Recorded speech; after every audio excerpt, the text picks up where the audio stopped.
Can we just go back to talking about Star Wars? Good idea. It's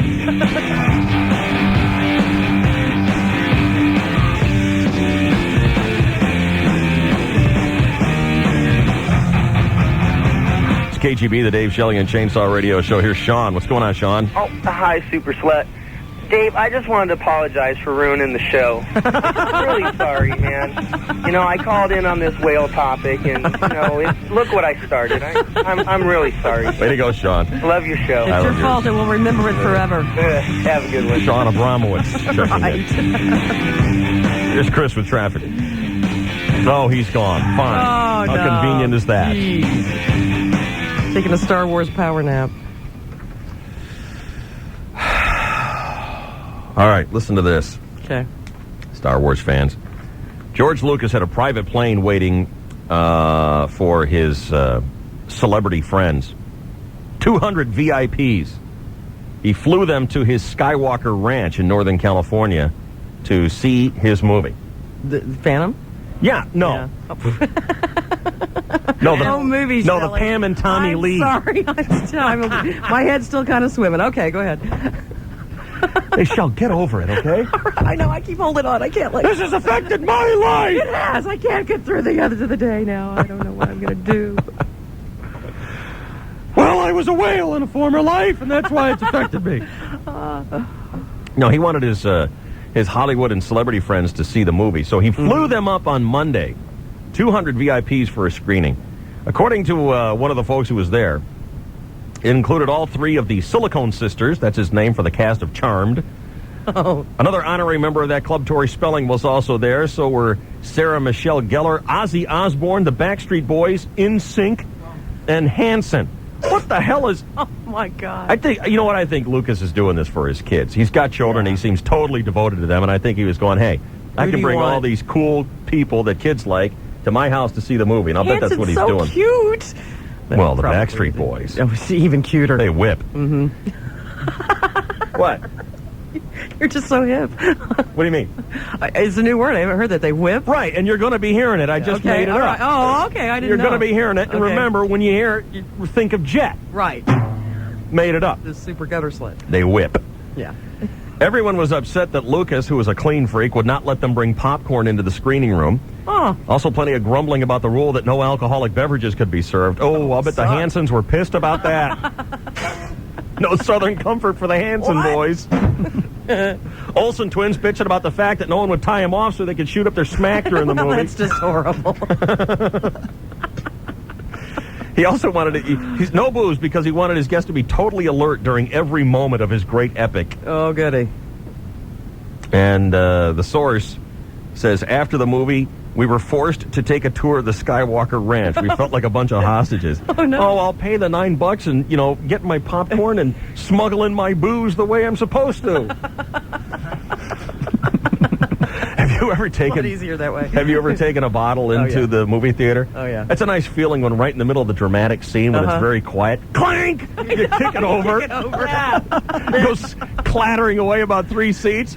They're just looking around. Rolling down the aisle. Someone's pint of Jack Daniels. I did that once in a concert, and it was the quiet moment when he's really singing the moving song. They would clink, clink, clink, clink. Oh, good.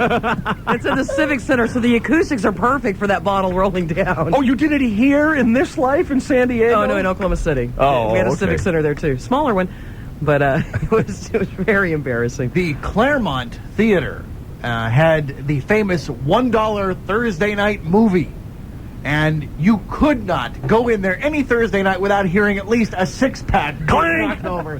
And it's always in these theaters where the floor is steeply pitched. Right. So that when you knock the bottle over, clank, clank, clank, clank, as it rolls to the front. It's like the top row of Jack Murphy in this place. No carpet, all metal. When I went to see Titanic, we took a bottle of wine, uncorked it in the theater, and we had 2 wine glasses with us. Oh, okay. It was amazing. Who'd you go see Titanic with? One of the shimps. Why do you do things with the shimps? Well, They ruin everything. No. They killed a whale, No, they did not. That was the macaws. Shemps killed a whale. No, they Getting didn't. back to their religious traditions.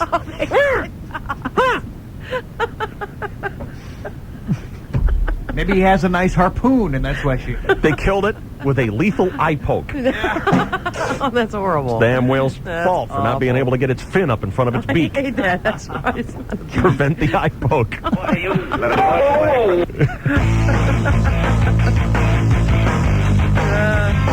All right, it's 8:17. Hal, Chris is back with traffic. Traffic's not too bad out there this morning. The stuff out of the East County is cleared up on Interstate 8. Highway 52 is hit with a crash near Santo Road, so you got some tough traffic out of Santee as you make your way up over the hill towards Santo Road into Tierra Santa. Highway 94, just a minor glitch in toward downtown San Diego. It's been nice up out of the South Bay on 5. The 805 only bogs down through North Park and then again through Kearny Mesa, Claremont Mesa Boulevard over Highway 52.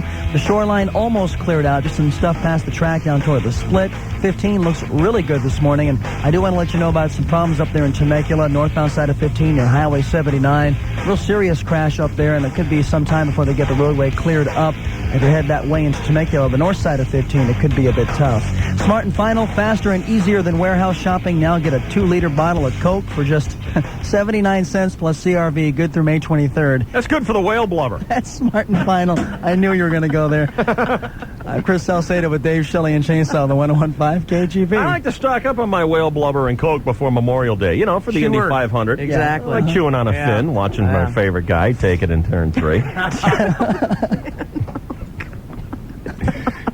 I joke because I can. Oh, I know. Floss your teeth with that sinewy baleen. What? Oh, that's... Oh, God. My finger was on the button. I know. I was jingling I know. into the hit. And we were laughing. We I were was happy. jingling into the hit. It was a loving moment, and it's that fibrous stuff that sucks the plankton Don't explain out it. of the 200 years from now, my ancestors are going to beat up on your ancestors for that last minute, okay? I want that son of a bitch dead. Me too. I want him dead. I want his family dead. Get his eggs. I want his house burnt to the ground. I want to go to the middle of the night. I want to piss on his ass. Dave Shelley and Chainsaw. Dave, Shelley, and Chainsaw. We'll be right back. KGB. Depending on how fast you're going, the 1999 Lexus ES300 becomes a different car. That said, here are a few suggestions on what to do at various speeds. From 0 to 20, classical music should be playing, and you should have a look on your face that says, I know the traffic is horrible, but I'm sequestered here in my piece of paradise. From 21 to 40, you can get a little more aggressive. You can roll down the window, change the music to a rock station, and let the 210 horsepower V6 engine with VVTi stake its claim to the kingdom of the assholes. Above 40, you can completely cut loose, scream, things like, Yahoo! Yes! And the always appropriate, all right! Take off the tie, swing it about your head. Of course, at some point, you'll have to stop. But the ES300's interior is the perfect place to unwind.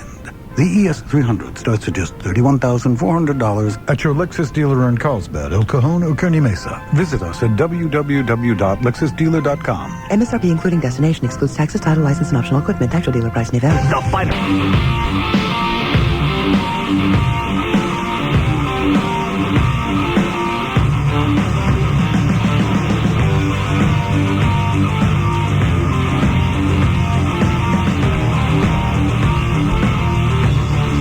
What a horrifying moment. Just minding my business out in the kitchen, getting a cup of coffee, and Shooty comes out and Primal screams all his woes away. No. Crap. Felt great. We heard it in here. In the soundproof room. Mini Christmas. Problem over there, phone boy? No, everything's great now. He's such a... I don't know. What? You're such like, the Clint Eastwood punk. But off the air, off mic, the man is a screaming, cursing bully. Raging maniac. Raging man. Issues. What was that all about? I'm nothing. Everything's great. Well, no, seriously, you still... I'm getting calls from... Either everyone agrees with you or disagrees with you. We've covered that. Thank you.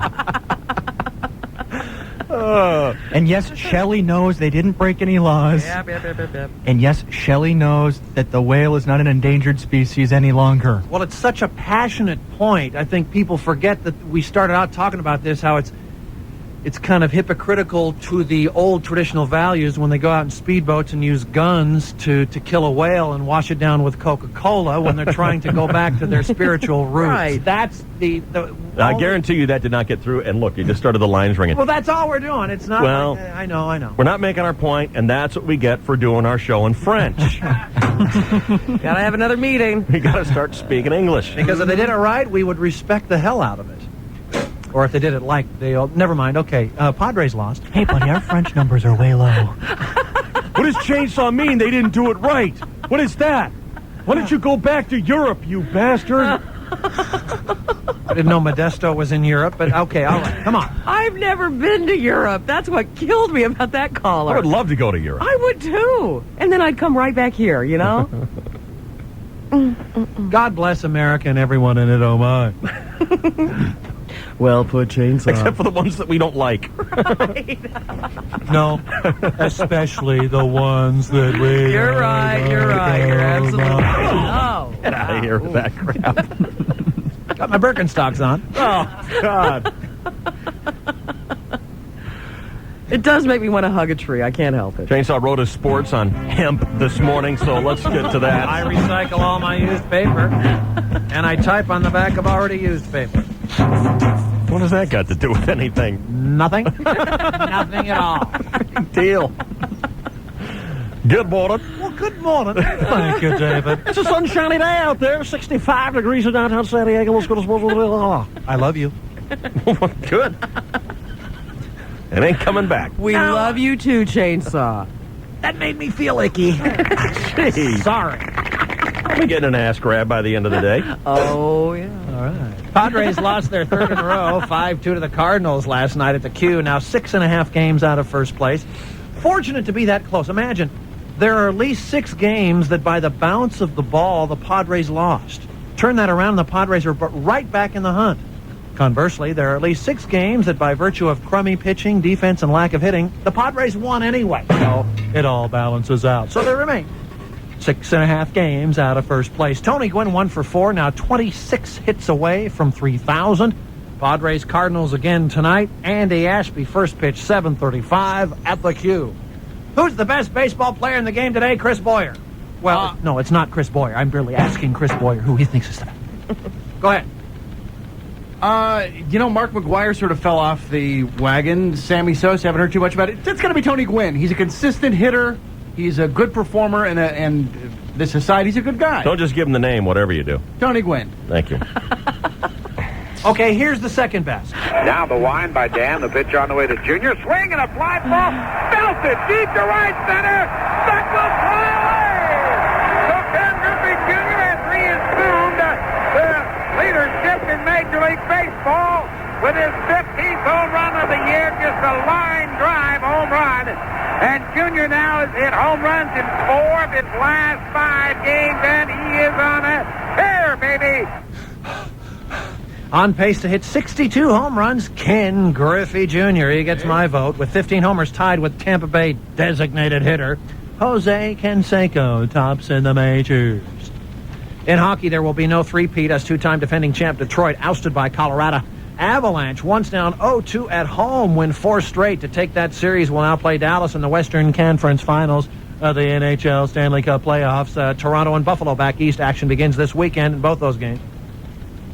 Meanwhile, in the National Bet,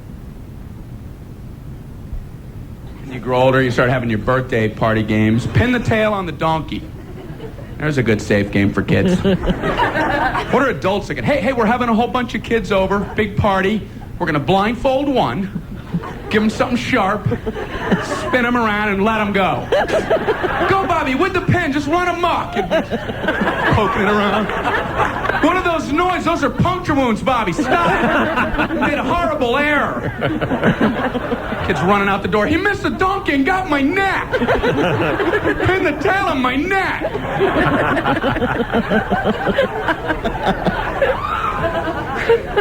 And there was musical chairs. That was a nice little anxiety attack for 7-year-olds.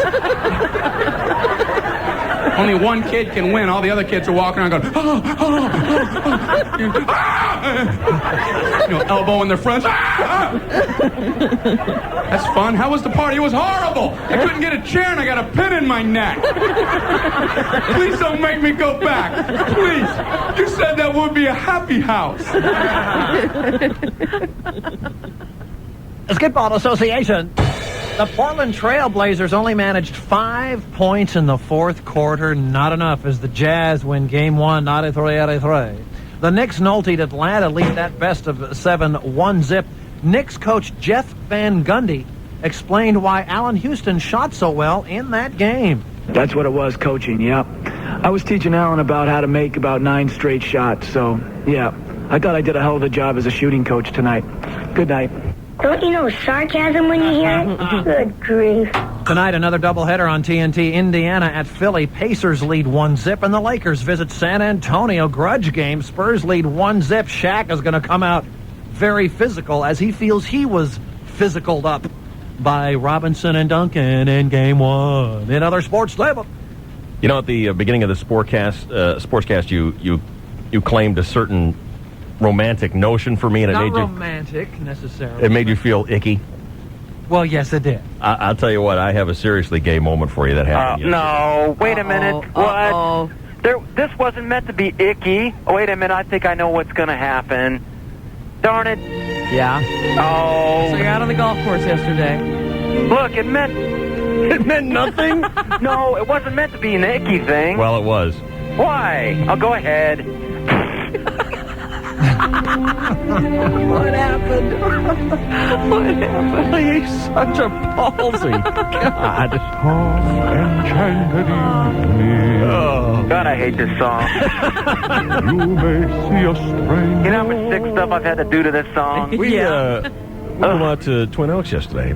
Site of your hole-in-one heroics. That's correct. I forgot about that chainsaw. I'll Thank bet you did. So we're golfing out there. We met up with this nice couple, and good golfers, husband and wife, and Abramowitz wants a cigar. Only problem is Abramowitz, who does not have an opposable thumb or something. I don't know what. He cannot operate a lighter. I'm an idiot. I can't. You know what? He cannot operate a lighter. It should be called Abramowitz proof. I can't. Or it's supposed to be a child proof. Good one. So Right. he cannot operate a lighter. Anyway. So I hate those things. So I'm getting the lighter lit for him. Yeah. And I have to hold it down so that it's out of the breeze. Right. So I get it lit, and he brings his head bobbing, thrusting down. Right. Oh, no. And extinguishes the flame. Yeah. He extinguishes the flame With the because cigar, he jammed his cigar into the flame. Right. So he's got bad aim, too. So I did it again. Right. And then I realized Abramowitz is bobbing his head in my lap. No, I wasn't. And I'm trying to light his cigar for him. This is as gay as phallic. No. And the group behind us must have been quite a look. No. As Abramowitz is going up and down in my lap. Hey, look, the most important thing in my mind. That's about the gayest moment you and I have ever had. We've had a lot. Hey, most important thing in my mind at that point was getting that cigar lit, and the flame was going out. No one thought it was gay. I did. Although that I did. You remember I gave you the lighter. I said, do this yourself. This is gay. That's all I could hear was this song. Yeah. That lady thought I was a kook anyway. She hardly said a word to me. She didn't like either one of us. No, yeah. Well, she looked like a dork anyway. What are you going to do? Yeah, you took all the darn animal. I mean, I took all the freaking animals in that freaking thing. Well, that's a pity. All right. Just wanted you to know that there are other people who are having uncomfortable gay moments, not just you, Chainsaw. Well, thank you, Dave. All right. 12 moments later, Abramowitz realized that bubblegum cigars don't light. 33 and 15 seconds. This is your 1015 KGB Sports Network. I am gay.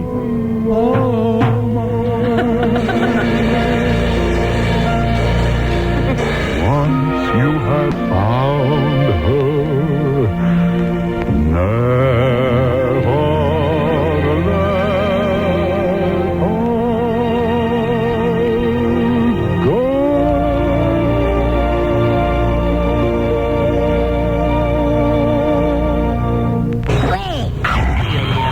What was that? Dangerous, a menace, a loose cannon, a walking time bomb. Dave Shelley Chainsaw. That kid kicks ass. Totally. 101 KGB. Snap will present.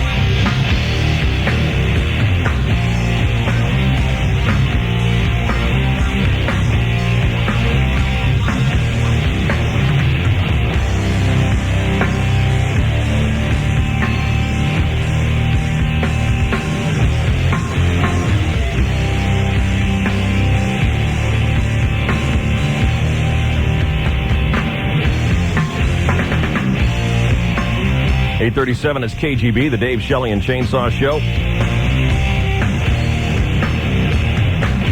I've overheard some dandy conversations this week. Oh, yeah? At the Double Wide on the good side of Hamul. We've had some work being done. Mm-hmm. We had a guy over there banging the dents out of the aluminum skirt that goes around the bottom of the trailer and polishing up the propane tanks in front. That'll look nicer. And Allie has been chatting this guy up. He's a nice guy. Uh-huh. Name is Tim. Yeah. And I was in the other room, and I just heard him going, "Oh, really? That's interesting." And the conversation was apparently Allie saying, "Do you like bologna?" He said, "Yes, I like bologna." Right. And do you like Barney? "Oh, yes, I like Barney." Uh-huh. And then, "Oh, your butt hurts because you got chicken pox on your butt." Oh. Offered to prove it. Oh, really? Want to see him? She became the Coppertone Kid. Want to see him? Oh, no. That's when Beth came to the rescue. Good, Mom. Oh. Remember the kid in Terminator 2? Yes. His name is Eddie Furlong. He's 21 years old, just been hit with a lawsuit by his 35-year-old ex-girlfriend. Whoopsie. What's the problem? Jacqueline Domack was his tutor on the set. They met when he was 13. Sweet. Oh. What is wrong with people? Despite the age difference, they started a romance. She also became his manager. But the 5-year affair ended in violence. According to her lawsuit, he beat her up. So she's demanding $110,000 plus 15% of his income for the past 3 years. Yeah. What's he done in the past 3 years? Well, he's got a movie coming up called Detroit Rock City. Yeah. He's dating some girl from that movie. There's a whole new kind of Cosmo girl coming out for 2000. Oh, really? They've updated the Cosmo girl. Yes. Wow. This letter on page 52 of the new issue of Cosmo, quote, "I consider myself a normal 27-year-old woman, but..." Uh-oh.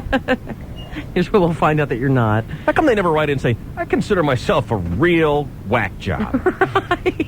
Which is why this is going to seem all kookstick to you. Nobody considers themselves that. I consider myself a normal 27-year-old woman, but lately I find myself really curious about the idea of putting a hard-boiled egg inside me during sex. What? Hello? Is there something wrong with me? Yes. Oh, that's very... I'm sorry. You're being really hateful today. I'm sorry. I don't think you ought to kill whales, and I don't think you ought to put hard-boiled eggs anywhere other than on your plate. Now I'm going to get calls about you being prejudiced against hard-boiled eggs. Well, look, we're going to have a chicken. No, when the time is right and you're into it, the answer comes. Food and sex can mix very well. Come on, show of hands. How many have put an egg in them during sex? Come on, Shell. Come on. I haven't, I swear to God. All right. Oh, you have not. Sure, I have. You have not. Look, I'll be the first one on the dance floor. Come on. Tear down the walls. That's not even a wall. That's just weird. Put an egg in you. What? I don't get that. And then a cookie. Right. Goodbye, Carol. That is a great joke. Maybe that's it. Maybe she's from San Diego and That's she heard right. us play that joke. And Yes. we've got it inside her head. No, ma'am. That was a health remedy. Right. That was not to heighten anyone's sexual enjoyment. It was to get rid of Carl's tapeworm. Right. Oh, what is wrong with people? It's time to legislate our sex lives. Right here in California, a woman fed up with unfaithful spouses wants to make infidelity a crime in California, which has a no-fault divorce policy. Adulterers in California would be forced to make a public apology and pay for therapy if voters approve the ballot proposal from Laura Onate-Palacios. It's hyphen, Dave. Hyphen. Laura with her hyphen still intact. Right. Despite 2 marriages. Twice married, she's 52 years old and bitter as hell. Wrote the initiative because of the suffering she believes infidelity has caused people, including herself. She hasn't told her husband about it, though. I have plans to tell him, but how am I going to tell him? He'll say, "You're crazy," said Mrs. Laura Onate-Palacios. It's hyphen. What's the matter? Hyphen. It's hyphen. So it's what? not a dash. It's a hyphen. It's a dash. The appropriate punctuation should be a period permanently right in the between them. What do you mean? Oh. Boyer channeled through you, didn't he? No. I got it, Ginny. No. Good one, Boyer. They think we sound alike anyway. I'll just blame that one on you. I get it now. She's been married to her current husband for 6 years. The presidential sex scandal had just a bit to do with the proposal, said the mother of 2. Infidelity has been an issue for her in the past, but she wouldn't elaborate. Mrs. Onate-Palacios paid the required $200 initiative filing fee, but she doesn't have any money to wage a campaign. Good. You don't like this, Boyer? I think it sucks. Of course it sucks. Okay, the angry man winding up. When forwarded to the Secretary of State, she will have to gather 419,250 voter signatures. Where the hell did they come up with that number? It's probably a percentage of population. I'm looking for volunteers, she says. Good luck, honey. If this goes, potential adulterers are going to be thinking twice about it, and I think there are going to be millions who believe in my idea. Getting the proposition on the ballot could be difficult, as Californians have never been much for legislating morals. What do you think, Shell? Would you get behind this and vote for this? Absolutely not. Huh? No. Not at all. Well, in Shelley's world, it'd be tough to be an adulterer because you know you can strap one on and have it out with a stripper and not break your bonds of fidelity. Well, yeah, but aside from that, this is a stupid law. I'm surprised none of the whale people pulled that one out on you. I know. You know, see, that would have been really smart if one of the macaw defenders had said, "Yeah, well, don't forget about the strap-on." 570-1015 is our number. I'd like to hear from people who have any opinion on whether or not we should outlaw infidelity in California. Because if Laura Onate-Palacios, Right. the 52-year-old twice married, bitter woman, has her way, it will become a crime. All right? All right. Here's Dave. What's going on? Just listening to you about the hard-boiled eggs and made me think of Groucho Marx for a little bit. But anyway, hey, who didn't have the familiar visage of Mr. Marx pop into their head when I brought that up? Come on. Well, I was just thinking of We the all girl did, who of was- course. No. I have no idea. The next time I see you, remind me not to talk to you, will you? What's up, Dave? No, actually, that made me think of a story. I'm a former ER worker. Oh, boy, you've seen people with stuff in them. Oh, no. Yep, and yeah, we had a lady show up who was 6 months pregnant, actually, and she decided to have a few beers with the boys, and showed up a little bit later on in the ER with a bottle of Flintstones chewables tucked nicely away. Well, keeping the kid good and healthy. Yeah, you know, getting her vitamins a little different, going in a little different the orifice. direct route. Alcohol is a notorious vitamin depleter. She's doing the responsible thing. I thought so. Did she claim to have slipped? She couldn't remember how they got there. Did she rattle like a box of Tic Tacs when she walked? Oh, no. No, there's nothing like that. She just knew something was wrong down there and figured she better have it checked out. And Oh, goodness. lo and behold. Did she take him home? No. Oh, thank God. They were not passed around. They just ended up in the funny book. Just imagine some poor little child at home. No, Mommy, I don't want my vitamins. That's It doesn't right. Now taste you'll- like you'll- raspberry at all. Now you can't, you can't force those things on your daughters with a straight face. No, they don't take any Flintstones chewables. Well, that's good. Maybe just go for some other shape. Okay, thanks, Dave. Thanks a lot, Dave. See you later. Bye. 570-1015 is our number. We'll get you on the air next year. Are we updated on traffic? Haven't done one yet. Bring it on. Okay, the power of Star Wars evident on the roadways today. Not much going on. No accidents and only one bit of slowdown on the shoreline. South side of Interstate 5, Delmar Heights down toward Carmel Valley Road. That's the only leftover brake lights we got. Today at 4, following Rosie. Why would a baby be crying before it's even born? Count on NBC 739 to reveal what's behind an amazing new discovery, Cry from the Womb, today at 4 on NBC 739. I'm Chris Salcedo with Dave Shelley and Chainsaw, the 1015 KGB. I know you're a really big Star Wars fan, but I don't think the Force made traffic light today. No, nobody's on the road today. Well, I don't think that's because the Force made it that way. Well, you said that, an estimated 2.2 million people expected to call in sick today? So you're meaning people are going to see the movie? Right. I thought you meant the Force was controlling traffic. It's just a movie. No, Dave, really, it's not. No. Well, don't those 2.5 million people have to get to the theater somehow by taking a but the road? first showing that I know of this morning is at 9:30. So people are staying home. Yeah. I got it. The Phantom flu. I thought maybe you thought that maybe Darth Sidious was causing traffic jams. Right. And the good side of the Force went out today, so. Really like Star Wars. Yeah. You want to come over later?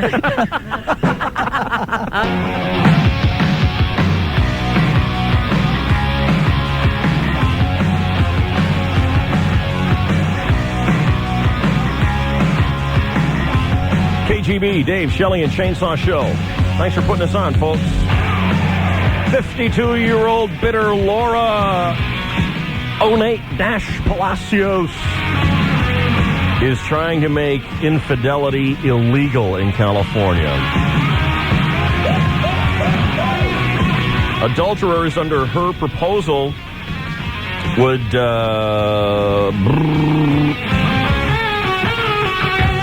have to make a public apology and pay for therapy. So it's not like you're going to do any time. Mm-hmm. All you have to do is stand up and apologize. And then if the other person is so traumatized that they need some time on Freud's couch, the adulterer has to pay for that. What do you think? 570-1015 is our number at the KGB. Here's Randy. What's up, Randy? Hey, how's it going? I'm going good. How are you going? Good. I have a quick comment. First of all, I could care less about the spotted owl and the tree huggers can go hug themselves. But as most Californians do support the Bible and do believe in God, it is a bit hypocritical to say that we don't support an infidelity law when it does state in the Bible, of course, to not commit adultery. What do you guys think about that? I think God and the law have nothing in common. Agreed. And what was that? God and the law have nothing in common and should never be intermingled. Okay, then when we go civilly before a civil official and we vow to be faithful to our spouse, how come that's not upheld then? And how come you have to swear on a Bible to tell the truth when you're in court? The Bible and God must have something to do with the law. If you're an atheist, I believe you do not have to swear on a Bible. Okay, well, that makes sense. You know, you have your own choice to worship who you want, but you still civilly go before a judge most of the time and say, hey, I agree that I'm not going to be unfaithful to my wife or my husband. Don't we already have laws in place that pretty much provide for the same thing? The husband has to pay, or whoever the offending party is, has to pay alimony for God knows how long, and you know that the other the spouse is getting some therapy with it. They probably have to. Well, spousal support is determined by income level, and you will pay spousal support for no more than half the term of the marriage. Well, like I said, I don't agree with necessarily all these, liberals that come out with all these crazy laws to screw men over. But I'm not so much talking on the civil issue here. But most Californians have a moral conscience, and it would be hard for me to not vote on that law when I say I'm a God-fearing man. Now, I'm not necessarily talking civilly, but just the conscience of most Californians. Most people I know would say, yeah, if you cheat on your wife and you go out and slam some hoe, then, you should have to pay something. You should have to do something rather than just fork out some bucks, especially if you're loaded. Okay, Randy, thanks a lot. Hey, thanks, guys. See you, bye. Here's Eric next on the KGB. What's up, Eric? Dave, you slut. Thank you. Hey, I want to say that I think I should be illegal, definitely. Adultery should be illegal. Illegal, because I think it'll help, like as far as court cases go, like when divorces come along. I have a friend that kind of had a nasty divorce, and she actually cheated on him, and she actually got the better end of it. And I don't know, he just kind of got screwed. She got the better end of the divorce, and Well, she got the kids. He pays so much money a month, and it's kind of he's just has a headache.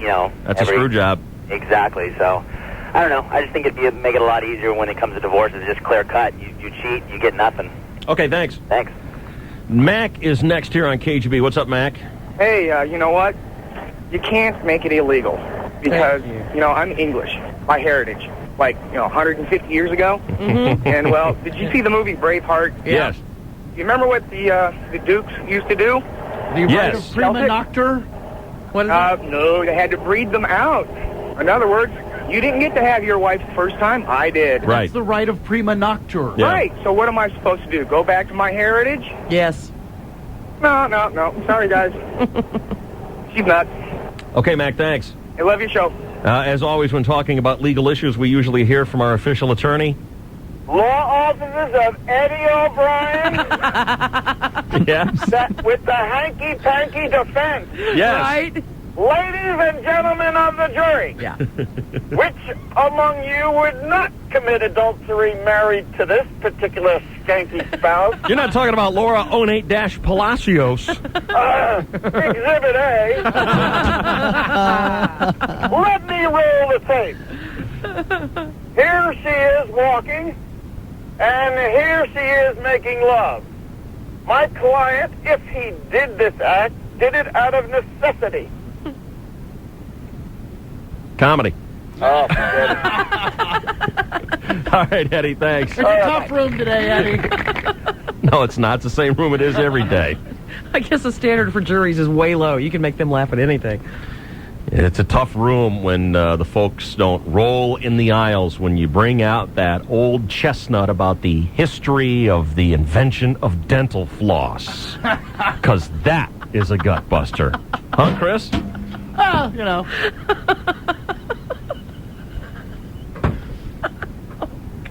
My stomach hurts. 8:58. Dave, Shelley, and Chainsaw begin to implode, turning on each other.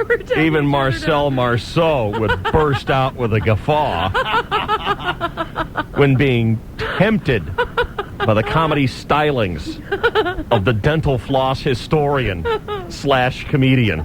Baleen, it's funny. It sounds funny. Hyphen comedian. No. Baleen sounds like the name of some daughter of a 14-year-old kid in Alabama. Oh. That'd be wilding. Well, the same thing. I know. We're going to save this. This will be as famous as the Trogs tape. Here's Tammy. What's going on, Tammy? Hi. Hi. I think it should be illegal. I would definitely vote for it. I've been divorced for that reason, and I got screwed in the divorce proceedings. Yeah. Now, what about this? What if the adulterer? Let's say there's a man and woman who are married, and the guy cheats on her. Mm-hmm. Shouldn't it be that certain circumstances being excused, that the guy who cheats loses? Yes. Loses big time. Yes. I thought that's how it did happen. No. We just had a guy on whose wife cheated on him, and he got screwed 2 calls ago. Yeah, I heard that. Okay, well, it's not that way. Yeah, I'm not so No, sure He that lost his kids. Yeah. He lost a ton of money, and he didn't do anything wrong.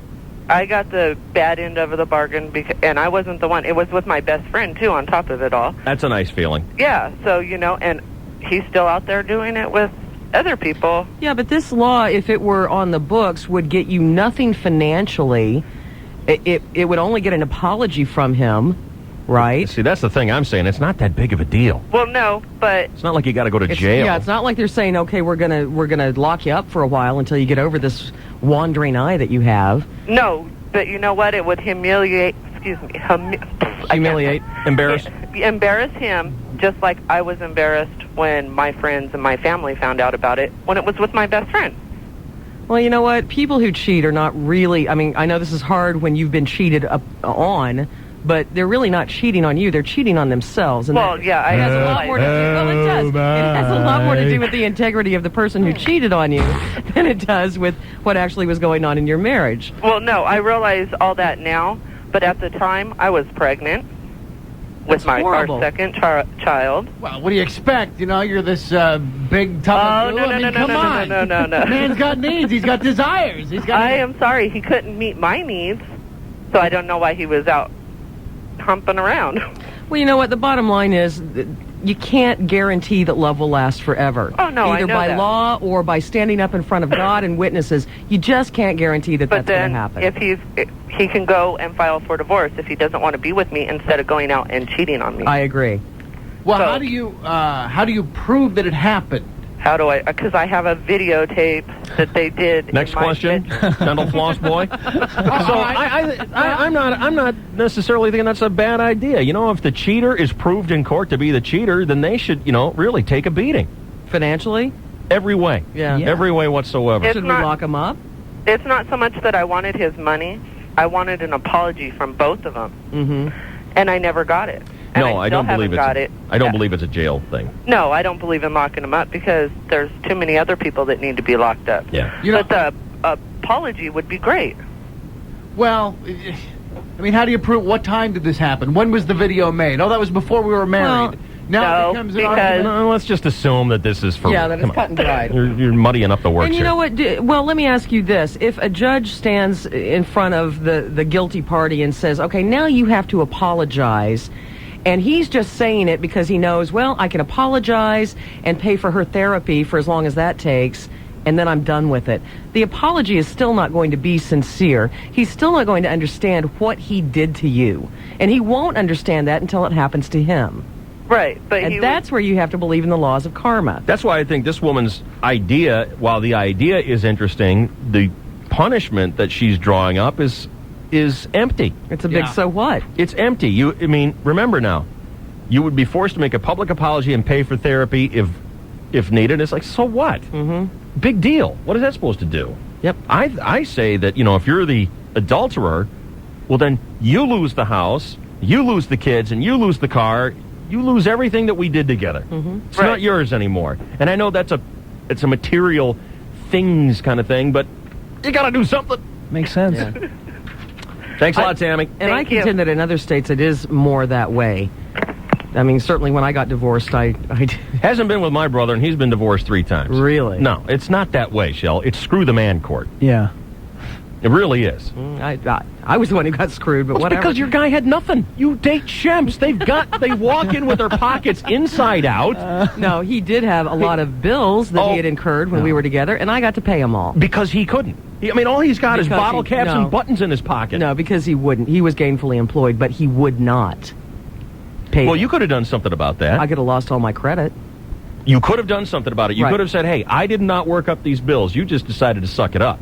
I had to. You didn't have to. You could have fought it. No, creditors don't really care, Dave. They don't really care. But you could have fought it. You could have said, this is not my bill. You could have taken it to court. I could have if I'd had that kind of money, but I didn't because I owed everyone money.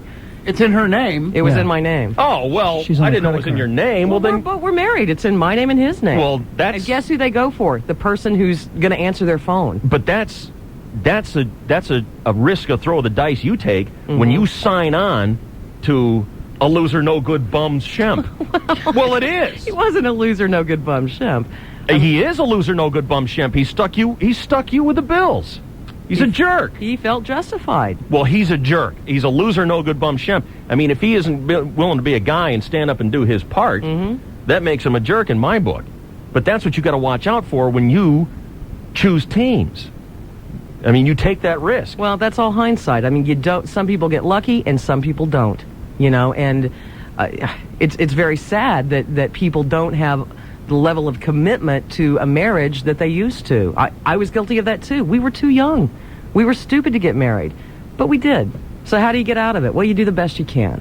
But you can't make a law saying that. Dr. Laura was here, she'd kick your ass. I know she would. I'd Slap kick her your right face. back. I'd kick her right back. Oh, I'd pay to see that.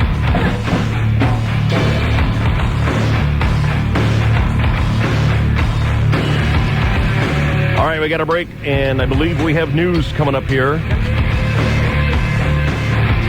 It's KGB.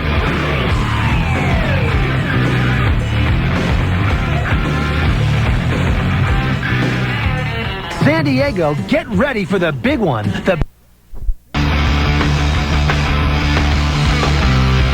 It's KGB San Diego, Dave, Shelley, and Chainsaw Radio Show. I have received the list of America's most polluted cities. Air pollution is what we're talking about. Stinkiest cities. What makes a city stinky? Cars, factories, fires, electrical power plants, garbage dumps, house painting. What? House painting. Really? Fumigation, construction activity all put smelling noxious gases and contaminants into the atmosphere. Most common pollutants, carbon monoxide, nitrogen dioxide, ozone, sulfur dioxide, lead, and particulate matter like dust and soot and smoke and blah, blah, blah. Want to take a guess where we rank? 13th. I would think we'd be much lower than that, like 30s. 27th. 40s. Shelley's got it. Number 38 on the list, with 16 actual dangerous days in the year. 16 days a year here in San Diego, our air quality is so bad it poses actual health risks to people who live there. Number 1 on the list, anybody want to take a guess? I am not surprised by this. Phoenix. No. Chicago? No. Cleveland. No. Tacoma. Riverside, California. Oh, yeah. Have you been out into the Inland Empire lately? They get that inversion layer. It is just constant. Yeah. Just brown air. When I lived in Denver in the late 80s, they had this regular phenomena called a brown cloud. And if you were flying that day, you could tell when you were coming out of it. It was so defined. Yeah, and there are days like that here. It wasn't like a haze. I mean, there was a definite line that you would go through. And they took drastic measures in Denver to help stop this, including going around to some houses and pouring concrete down the chimneys of wood-burning fireplaces. Can't light fires any longer. They had no fire days in Denver when I was living there. Somebody told me ages ago that they'd moved from Seattle and that barbecue grills were illegal because of the smoke pollutants. Well, they had that in Denver, too. Really? They had certain days when you could not barbecue, could not do fires, any of that kind of stuff. Wow. And just in the short time that I lived there, I only lived there for like 2 years, it turned it around big time. Yeah. Turned it around big time. But Riverside and San Bernardino, both, number 1 and number 2 on the list, have no less than 123 bad health days because of the year. Fresno, number 3 on the list. Yikes. I believe it because it gets socked in that valley, and there's nothing that blows it out. It gets foggy and smoggy and just stagnant for weeks. Yeah. California actually taken 7 of the top 10. Riverside 1, San Bernardino 2, Fresno 3, LA 4, Long Beach 5, Bakersfield 6, 7 is Ventura. So 6 of the 7 are in Southern California. Where's Sacramento? 29. Okay. And what's the other one that we have? Is there one up north? Is it San Francisco? What are you talking about? I said 7 of the top 10. Oh. Sorry, I thought there were 10 from California. No, 7 of the top 10 are from California, with 6 of those 7 in Southern California. Fresno's up there, but I mean, Ventura, Bakersfield, Long Beach, LA, San Bernardino, and Riverside are all in Southern Cal. SoCal, as the kids like to say these days. Houston, number 8, Phoenix, number 9, Mesa, number 10. Which is Phoenix. Philly is 11, Knoxville, 12, Atlanta, 13. Where's New York City on here? That's what I was just going to ask. Number 20. Really? Number 20 on the list. And Boyer, you had guessed that it would be Chicago? Yeah, I know there's a lot of industry there. Chicago is number 66 on the list. The Windy City blows it out. That's right. True. And Portland, Oregon rounds out the list at number 100. So. Jeez. So 38 on the list we are. And you got to think a lot of that is just blowover from the great Los Angeles. And Tijuana. Yes. We're between the second largest city in Mexico and the second largest city in the U.S. Yeah. So we're stuck in the middle. And am I wrong in that most of our bad days when the air is really dangerous, doesn't that happen when we're in the middle of a Santa Ana and the crappy air just gets stuck? No, because Santa Ana blows it all away. Blows it out offshore. Blows it all away. It's crystal clear blue skies on a Santa Ana. That's right.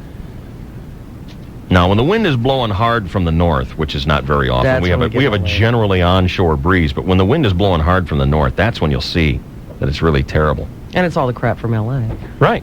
Yeah. Where's Oklahoma City? Oklahoma City. I bet you're not even on the list. You know what? I hope we're not, but... Yeah, you are. 82. 82, yeah. It's gotten so much worse than it used to be. It's unreal. I mean, it used to be so clean and so clear there all the time, and now the sunsets are even more... brown? Well, they're prettier because... all the pollutants in the air. It filters it. It makes it look even prettier. But to even see any of it there was shocking to me. All right. We owe you some traffic here. It's 9:15 on KGB. Here's Star Wars boy. He's so excited. Are you barely holding on? Yeah. Really? I want to see it again. We're going to go long today. Are we? Yeah, until 11, 12, something like that. I want to see it again, too. Because I know now when to go get popcorn and go to the bathroom and stuff.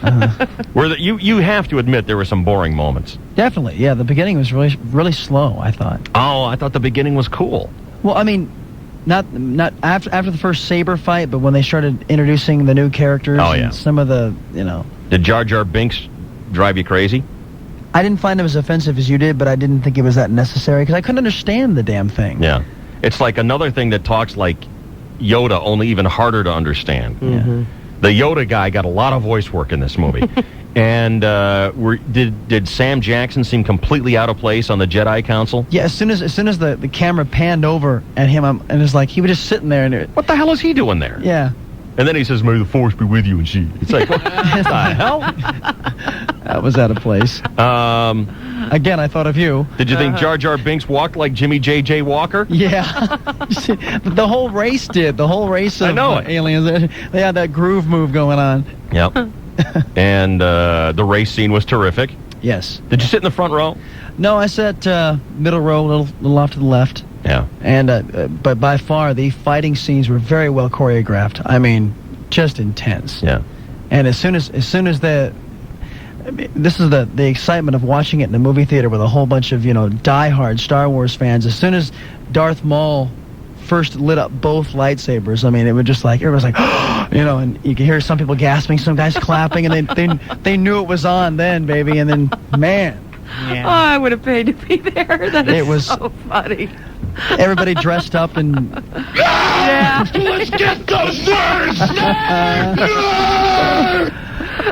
Yeah. And then I slept in my car. Oh. Well, the Force is definitely with you in traffic today. All right. You do have some road work going on the eastbound side of Highway 94. They're painting the bridges out near Federal, heading out toward College until about 11 o'clock, so they're going to have some lane shut down for you. Other than that, nothing much going on. Pacific Bell Wireless Authorized Agent Mobile Solutions will compare your current cell phone bill and help you save. Pacific Bell Wireless Authorized Agent Mobile Solutions at Plaza Bonita Mall. Call them at 619-472-1018. I'm Chris Salcedo with Dave Shelley and Chainsaw, the 1015 KGB.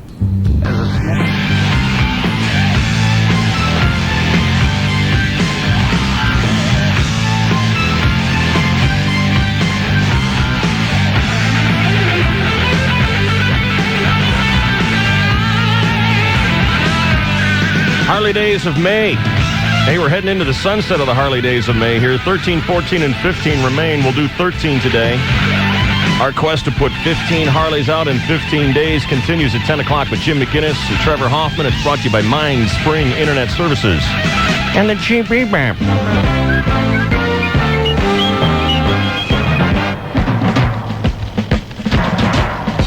Caught Mark Grant talking show yesterday on the game. Chainsaw has details on that here. And all that is sports on the KGB. Good morning. Well, good morning, and thank you very much, David. Indeed, and hello again, everybody in the sports world. Sure, Mark McGuire hit a batting practice pitch into the upper deck at the Coliseum last night and measured 509 feet. But what did he do in the game? 2 walks, 2 strikeouts. That 70 home run thing last year was a fluke. Like a lantern shining on Teflon, like a streaker running across a Chinese wok, like lightning striking a rotating camera, Mark McGuire is a flash in the pan. Well, I guess that some people have a way with words. Yeah. Other people, Yeah.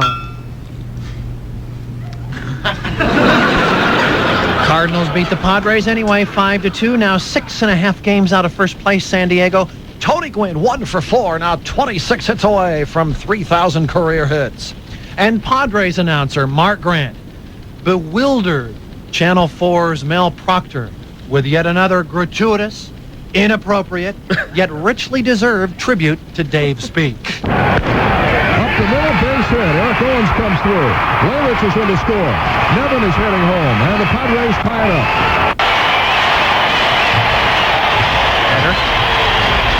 I don't know how they're ever going to get Eric Owens out of the lineup. He has just been too valuable. Every time he comes up, he seems to do something to help his team. Well, yeah, if you do the math, keep him in there, Cuckoo. That's what I'm talking about. All right. Mel Proctor needing several seconds at that point to remind himself that Mark Grant was probably abducted by aliens before resuming his play-by-play. Ken Griffey Jr. smashed his 15th home run last night, on pace to hit 62. Mark McGwire on pace to hit 35. Half of his 70 home run total of last year. You get the feeling, if Mark McGwire finishes out this year with only 35 home runs, not only would the Roger Maris family refuse to hug him, they might even ask the maitre d' to sit them completely across the room, if not cancel their reservations entirely. Kind of like if you walked into the Fish Merchant, Boyer, and David Schwimmer and Susan Powder were already in there. Excellent. You'd do an about face and make a beeline to Javier Sombrero Mexican restaurant. It's that kind of thing, you know. Turn tail and run. That's right. 35 home runs. Get him out of here. Meanwhile, in the National Bet, it seems to me very odd that marriage is a huge thing in our society and divorce is a tiny thing. They are the opposite of each other. They are just as important. I think there should be people at a divorce. There should be a divorce ceremony paid for by the husband's parents. That's only fair. Right? I mean, they would send out the invitations. Mr. and Mrs. Jack Reynolds are embarrassed to announce the divorce of their idiot son Rick from that bitch Lisa. Something like that. You'd have to go back to the exact same church, walk backwards down the aisle. Skip-ball association. The Portland Trailblazers scored only 5 points in the fourth quarter. That was not enough as the Jazz take game one there. The Knicks, Hudson, the Hawks lead 1-0. And tonight on TNT, another doubleheader. Pacers, Philly. Indy leads 1-0. That's at 5 o'clock. And at 7:30, the Lakers hope to gain revenge on San Antonio. Spurs took game one. In other sports, David. There are no other sports, Chainsaw. It is 9:25 and 49 seconds, and this is your 101.5 KGB Sports Network. That Laker game is at 6:30, correction? Oh, my. The star of the show is brought to you by the Men's Warehouse.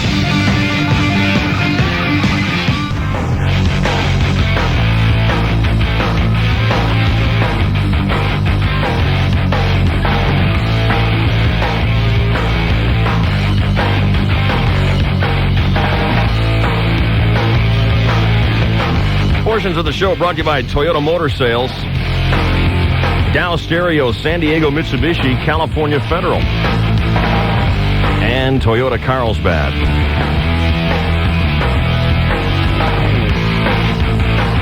We don't have to tell you which portions of the show are brought to you by those sponsors. That's the mystery that we keep. That's right. Which keeps our dynamic so sexy. Right.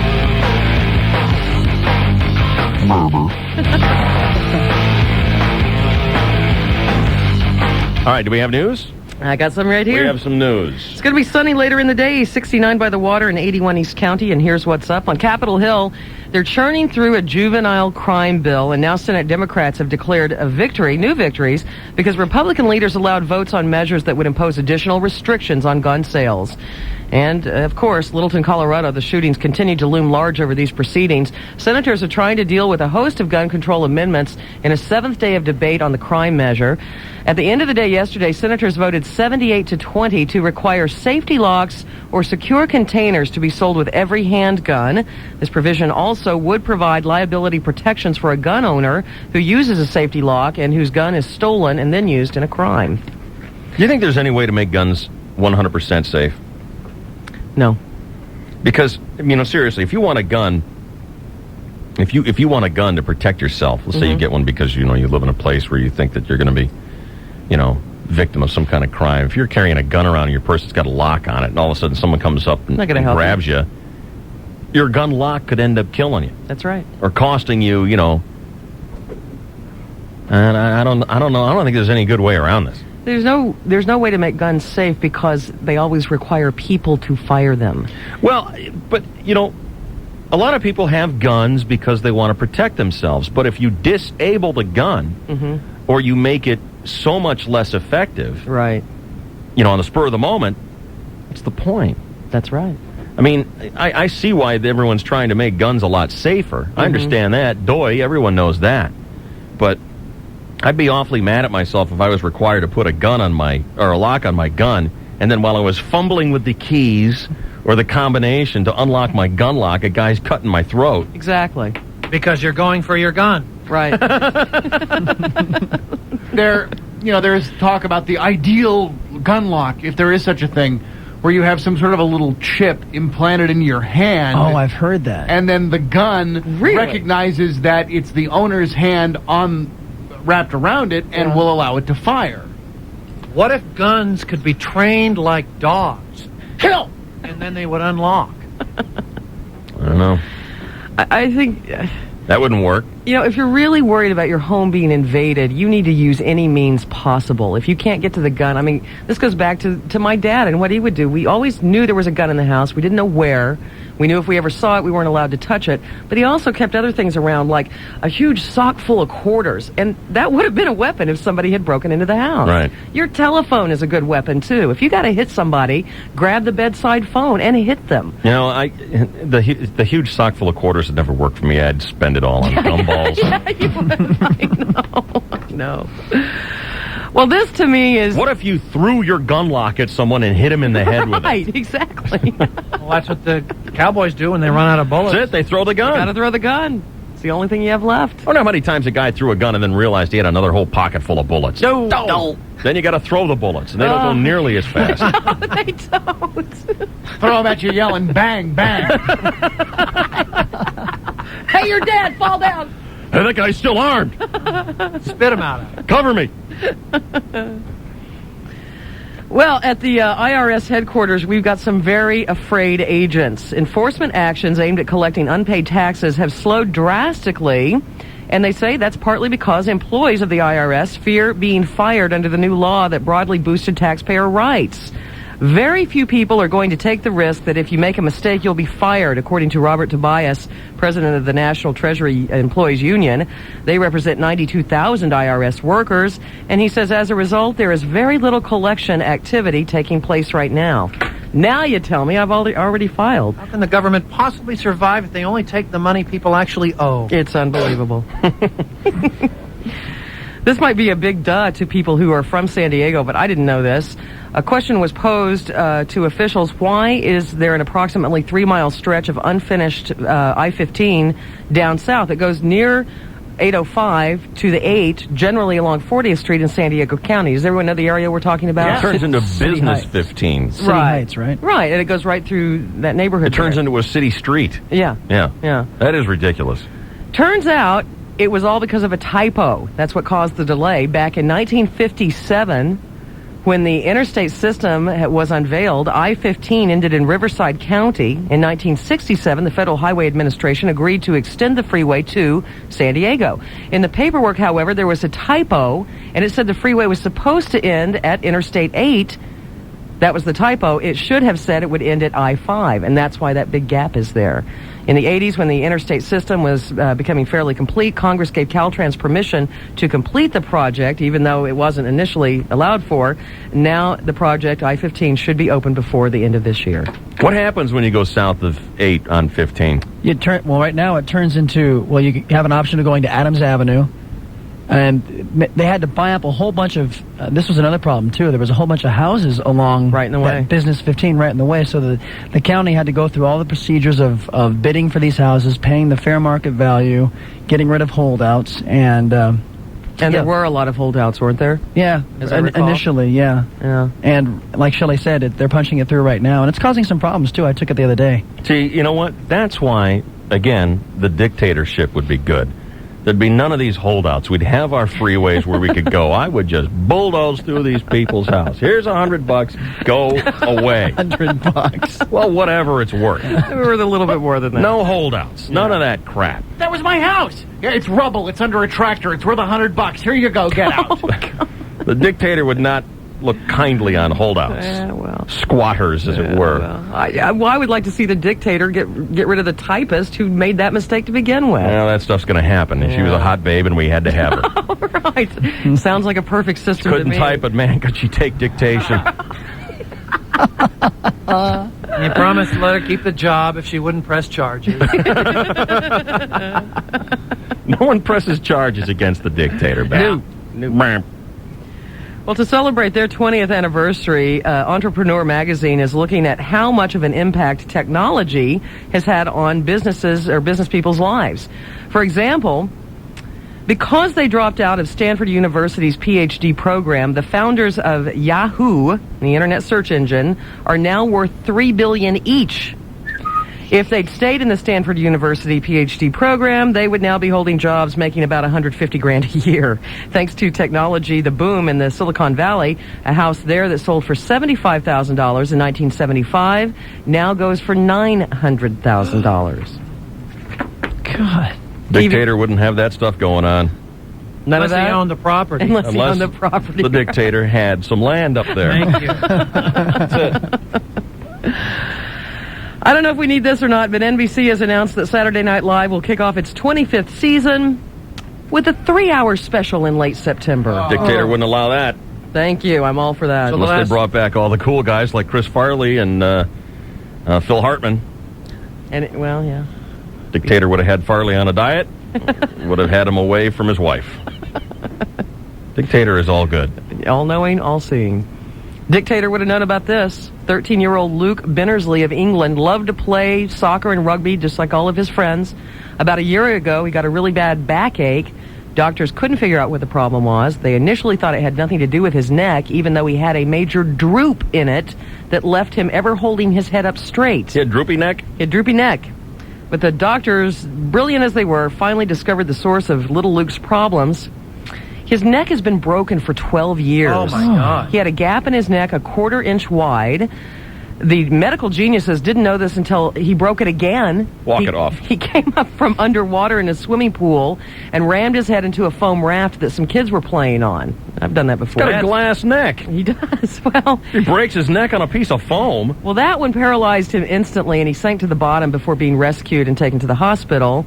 Luckily, he will not be permanently paralyzed. But they don't know how he broke his neck the first time or how he survived that injury for 12 years. Walk it off. That's why you got two necks. Grow another one. And thank God there is hope yet for the disastrous marriage of Mick Jagger and Jerry Hall. There are reports that Mick has convinced his weary wife to attend marriage counseling sessions with him. Oh, yeah. I want to be that marriage counselor. Can you imagine? Trying to talk sense into those two clowns. And Mick will see a sex therapist on his own in an effort to break free from the consuming passion that is his sex addiction. Mick suffers from the dilemma that has haunted men for ages, and women too, the need to enjoy an intimate one-on-one relationship with a woman, clouded by the persistent impulse to spread one's seed amongst a variety of willing ladies. A source close to Mick told one British newspaper, Mick has told me time and time again he just can't explain his own actions. Dictator would remove sex addiction from all books. No It's such not an thing. excuse. No, it's not. Thank you. And this might be affecting Mick as well. The cost of his infidelity has now skyrocketed because the Brazilian model that he impregnated wants $8 million just for that privilege. Jeez. And $10,000 a month for their love child to support it. Dictator would throw a can of Enfamil and that'd be it. Well, she's not going to be able to model for a while. Tough.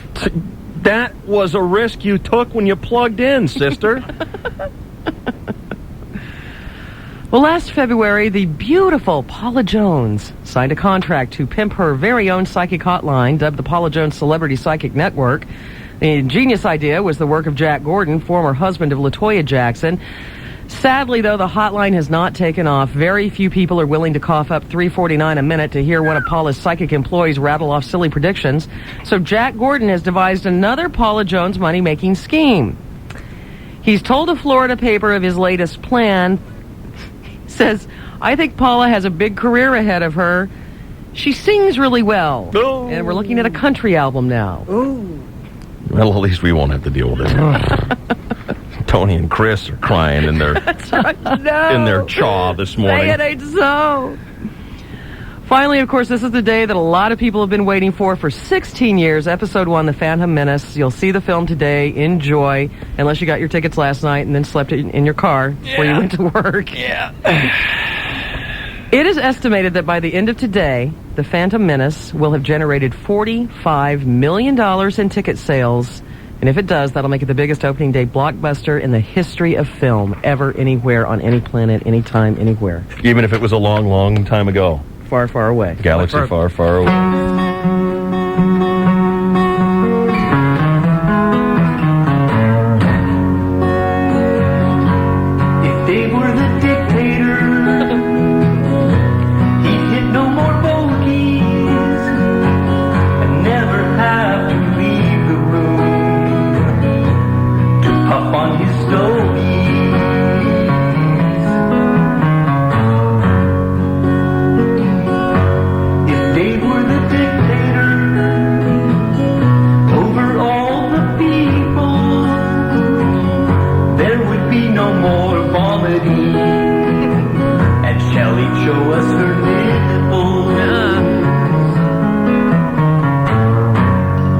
Sounds like a great world. If they were omnipotent, and if he ruled the planet, if something happened he didn't like, he would simply ban it.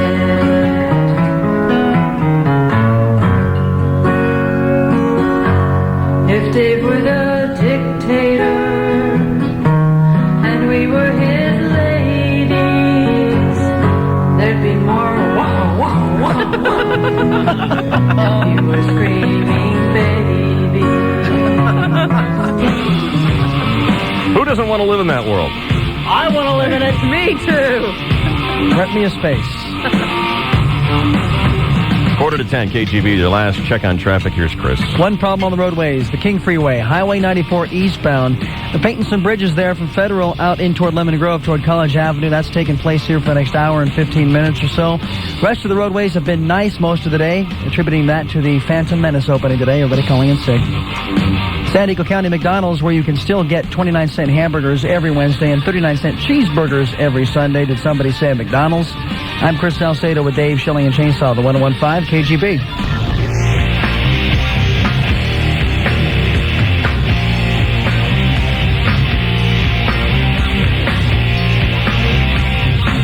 Boyer, how's the wrists? How's the arm gear? You ready to give me some good work here? I'll try, David. I'll do my best. You do know that I'm talking about drumming. Yeah. I'm so glad. I'd hoped anyway. We all had. It's KGB, the Dave Shelley and Chainsaw Radio Show. On this day, the day of the opening of the Phantom Menace, the joke writers have been hard at work. Oh, goody. And here we have 2 full pages of wacky, comedic, top Phantom Menace plot twists. Excellent. And all of them are intended to be funny. Are they? Yoda becomes a rap star and becomes Yo Yoda. Death Star explodes after being hit by an errant NATO missile. Oh, that's funny. Oh, okay. All right. This is not going well at all. And I got 2 pages here. Oh. Obi-Wan Kenobi's real name is Old Dirty Kenobi, father of 34 illegitimate children. That's kind of funny.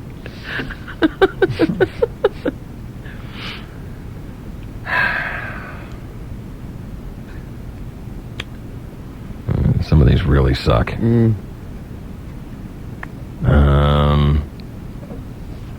now this one's pretty good. I enjoy this one. Monica Lewinsky cast as Jabba the Slut.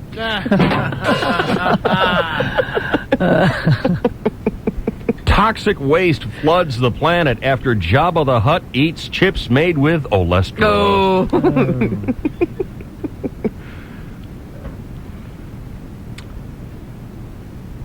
C-3PO announces he's engaged to Andy Dick.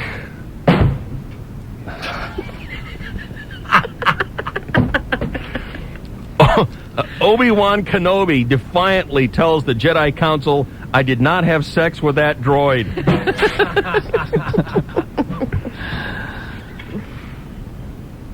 Gary Coleman teams with R2-D2 as security guards at an intergalactic shopping mall. And George Jones crashes his Naboo starfighter into the side of a bridge.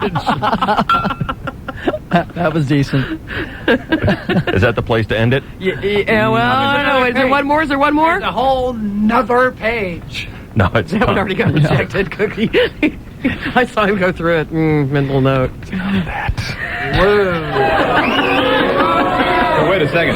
Hey, comedy is not pretty. It's not funny either. Oh, well, one of us here is very, very excited. And the rest of us are like, okay, we'll see you tomorrow. Talk more about the movie if you want. No, right now, actually, we're talking about Shelley High Roller Dunn getting ready to take her... that's right. Yeah. Dragging a Shemp off to Vegas with her. Which Shemp is this? How much money are you giving the Shemp? Oh, I'm not giving him money. He'll take his own money. Oh. Yeah. Yeah. That's what he told you. Hey, can you spot me another 200? I just lost 4 bills in blackjack. No. As soon as they get there, he produces his 20 lira. Some mustachioed Italian queen's face on the picture. Oh, you mean they don't take this? Well, I'm so sorry, Shelley. I cannot pay for this. What number, Shemp? 5. 5? Yeah. Oh, okay. They've reconciled. You knew that. Yeah. Yeah. Yeah. And I get to see my friend perform, my ex-college roommate. I get to see her perform. Her husband will be there. They live in Houston now, and I haven't seen them for a while. And it'll be perform. What are they doing? She is she's a budding songwriter looking for a career. So where is she performing? At the Mirage, I believe. Well, that's pretty big time. I think so. And that's really the reason for this whole trip, because I wanted to go see her perform. That's pretty big time. Yeah. This is a woman I've known since the 6th grade. And then we, went to high school together, and then college roommates. And I was in her wedding; she was in my wedding. So it'll be a nice trip. Shelley, who? Huh? Yeah. No, she called and told me she'd be there. She invited me. Yeah. Her husband said, "Come on, let's go. It'll be fun. Come on, come gamble a little. It'll be fun." Well, I'm supposed to have my bachelor party there, so give me some tips when you get back. 'Cause Okay. I haven't been lately. Where, at Mirage or in Vegas? And just Vegas in general. What are you going to do for your bachelor party? Is it going to be a slut fest? That's up to my best friend. He's the one that's planning it. I like bachelor parties that are things like a day out, fishing or golfing and bowling and movies and just... That's what my ex-husband's friends did. They took him out camping. Full day of golfing sounds pretty good, or something like that. Are you a golfer? I want to learn badly. So no is the answer? No. Okay, thank you. Well, if you want Boyer's to learn... rubbing off you on want it. to Just learn 3 days into it. If you want to learn badly, then Abramowitz can be your coach.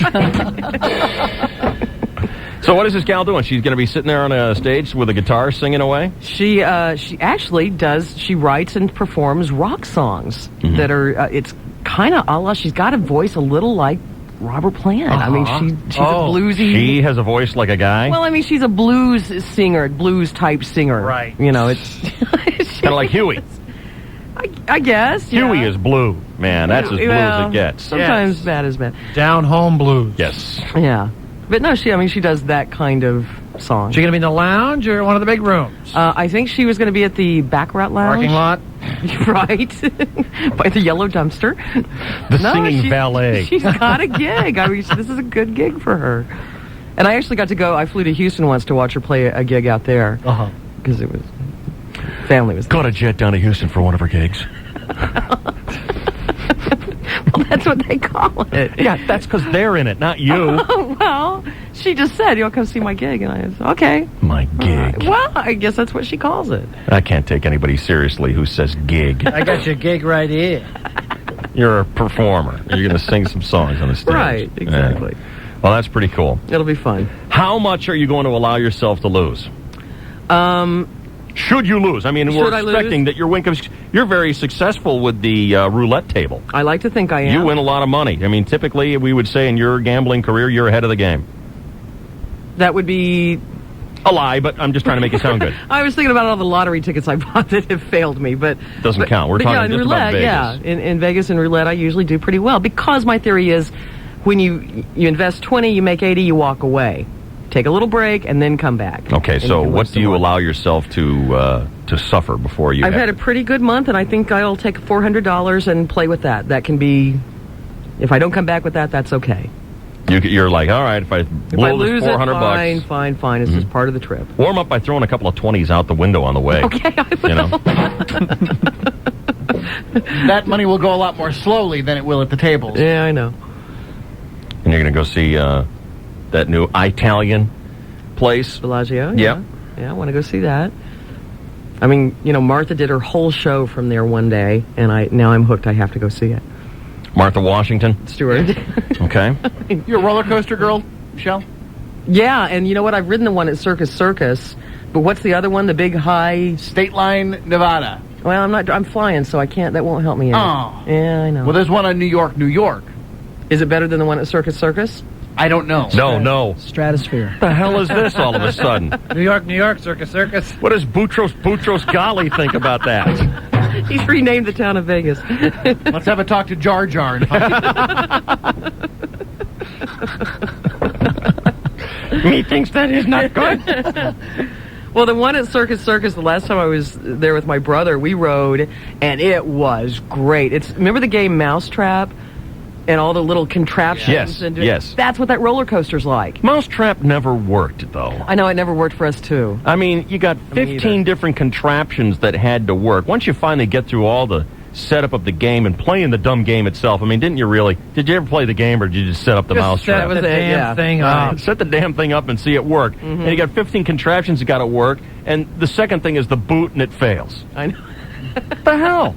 The boot didn't kick the bucket. I know. It never had enough force. I think the boot was too light. Did you ever play Tippet?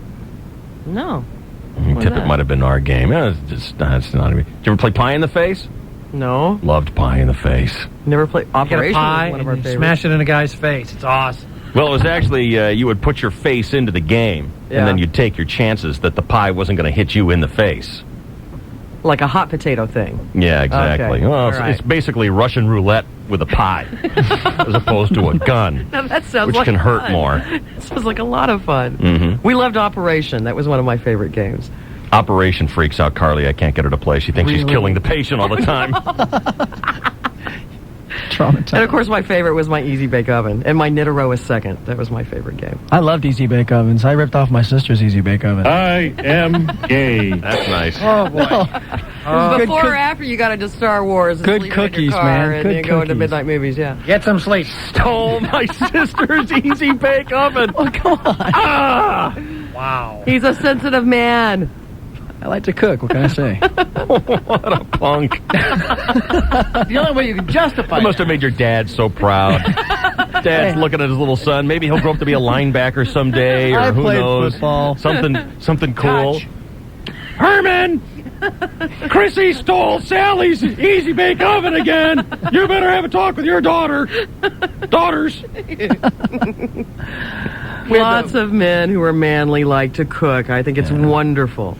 We're the one guy on the show who, when the kids were bad when he was growing up, Dad would send them all to their rooms without dinner. And their sisters would go in and cook in the Easy Bake Oven. Sure, I remember that. And the boy always wanted the Easy Bake Oven. The only thing that legitimizes that, the only thing that makes it okay, is that situation. That's and right. Chris didn't say that was the situation. No, he just loves the cookies. How do you feel about hard-boiled eggs? The Gallic Bean Gourmet used to steal his sister's Easy Bake Oven. It's perfectly normal. But I tell you, I saw Star Wars last night.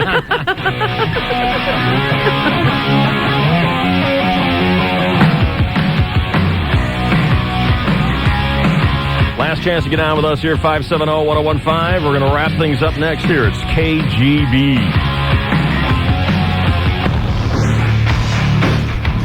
I have a problem with that. The guy said huge. Huge? He didn't say huge. He said huge. There was no H. What's that all about? What's wrong with people? What causes that? I don't know. I honestly don't know. comedy. You notice people say huge? Huge. It was huge. When they mean huge. Say the H. Huge. It's only herbs, not herbs. But people do say herbs. I know Martha says that. It drives me nuts. Don't we all have an agreement on that?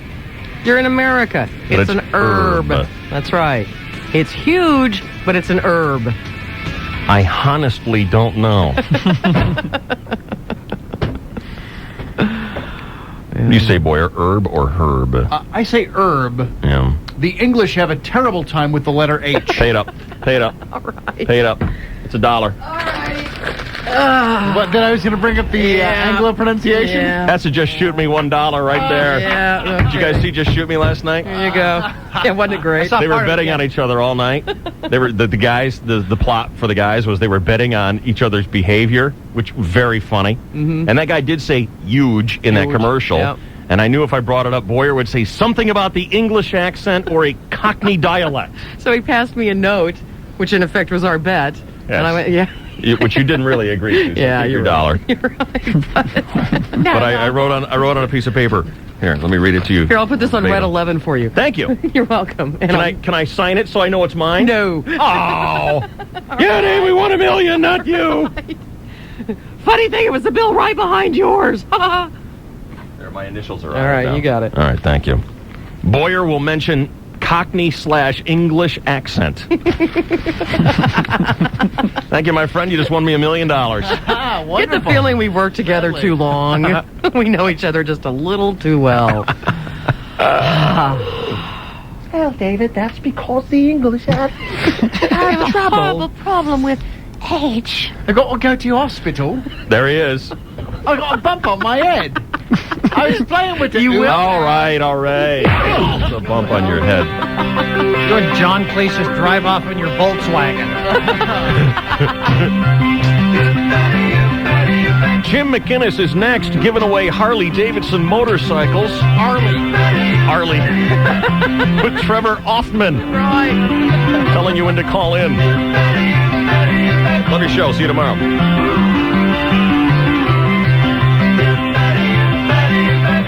101.5 KGB.